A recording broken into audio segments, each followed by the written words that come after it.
The incredible spirit of Nashville, grit and hope amid the grief after deadly Tennessee tornadoes. In the wake of tornadoes that killed 25 people, residents of Middle Tennessee turned to grieving, picking up the pieces of shattered lives and helping each other.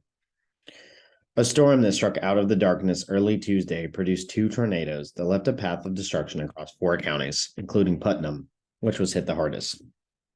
In Nashville, schools were closed until Monday. Nashvillians have experienced a traumatic event, and we know it will take time to heal, said Adrian Battle, Metro Nashville Public Schools interim director.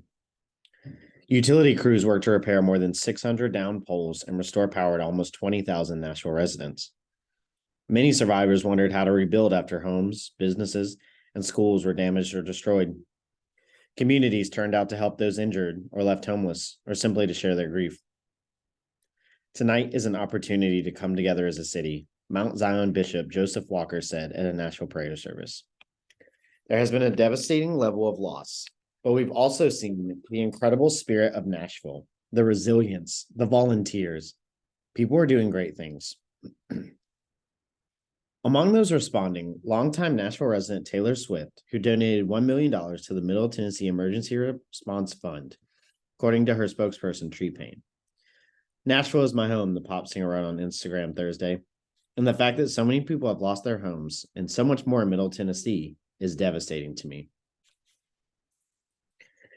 In Putnam County, especially in Cookeville, rescue and relief efforts continued. 18 people in the county, including 5 children, were confirmed dead as of late Wednesday. Among the injured, 88 people were taken to Cookeville Regional Medical Center. The Tennessee Bureau of Investigation said Thursday that all missing persons had been accounted for.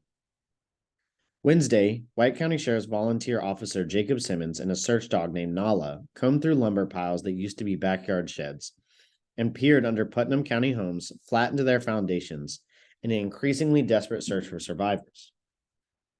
The volunteers, speaking in hushed tones to listen for signs of life, rechecked homes marked by painted X's that signal crews had come through once.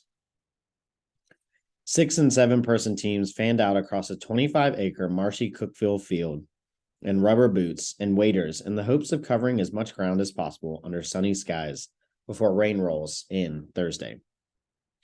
The growth is 6 to 7 feet high in a very thick, marshy area, Putnam County Mayor Randy Porter said.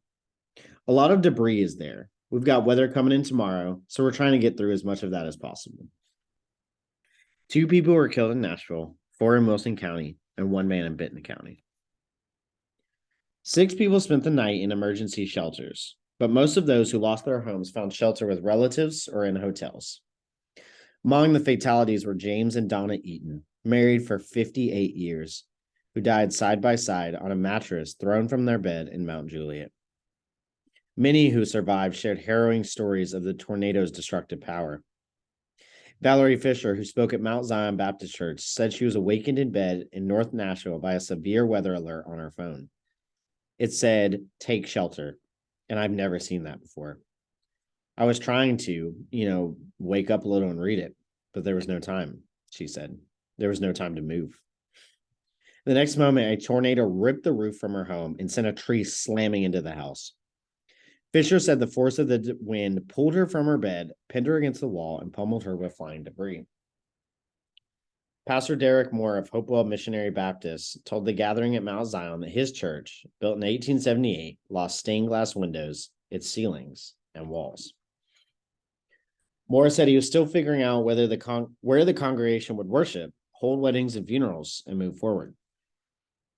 That night was so bad, but then there was such a beautiful morning, he said. I must believe that joy will come. Wednesday, hundreds of volunteers took off work, in some cases after employers closed for the day, and headed for hard-hit neighborhoods to help homeowners and renters shift through debris to find belongings and mementos. Many hauled piles of brick, roofing, and siding to the street. Tracy Parks, 51, was one of about 30 members of Poplar Grove Baptist Church who came to the flattened home of fellow church members Peter and Regina Weber. The couple, both in their 80s, remained hospitalized in stable condition after the storm destroyed their home in Baxter. At least 24 homes in the neighborhood were partially or completely destroyed.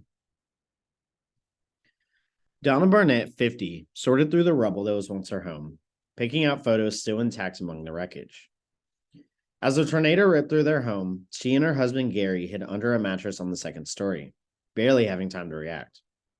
When it was over, they were lying on the concrete foundation of their home. She said she has barely thought about how lucky they are to be alive. Next door, her neighbors, the Kimberlin family, were killed. That sweet young family, she said as tears streamed across her face. The Kimberlins moved into the subdivision 5 years ago, a month after Barnett and her husband arrived. She said she doesn't know if she can rebuild. It just wouldn't be the same. There are too many memories. It just won't be the same without them.